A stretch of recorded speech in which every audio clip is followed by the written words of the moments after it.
evening over. Evening over there. Masih di PT saya tuh hari. Ada. Jadi kom. Saya tahu tahu mungkin. Kalau itu tahu tanda. Yang ada maka tahu di video. Contoh. Contoh dulu. Oh.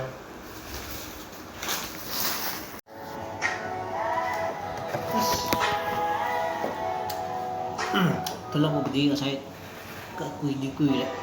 Ada sejauh mau berdiri yang tanya ibu dia.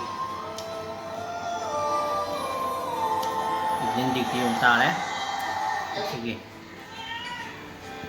Hayang dia umay dia mau tahu dia natra. Ada siapa yang tahu nih. Kalau ibu dia akan ditambah dari 300 mereka apa sih itu? 300. Yang menyari jumlah kantong hayang. Duty timing đi đổi rồi đấy, một phần lẽ rồi nó bị cái lạc gì vào anh hoàn là ní ngã lẹ cái gì anh tôi suy mà như mình đã buat mà buat cái này ta phải buat cái logo chắc kỹ vào hiện này maka tahu yung halaga hay là tại nó budi ibigin taga night ki hay na wala pali ngong tayo talim wajar lang kasi di am atang po ng sado le hey ay dai itang po ni sado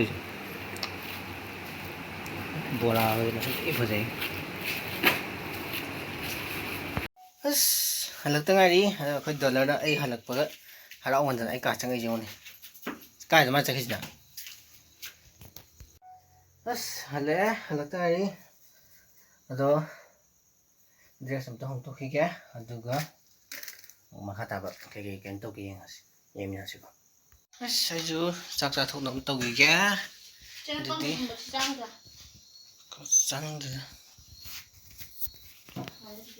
cái hình dáng hả dạ không mà sao cái bạn không mà sao vậy cái hình dáng nó sao chứ不得nó sẽ sai kìa chỉ huy trong khỏi trong quả cái hình dáng này là Ila em bengi, sao một tránh được ila bengi bade này pilak panita sih. em sao một tránh được itu bora kalau saya tengah Ila bengi bade pilak pa sis na ini ho. sebut thùng mà này Habe. Mana nggak tahu mau ini sayang.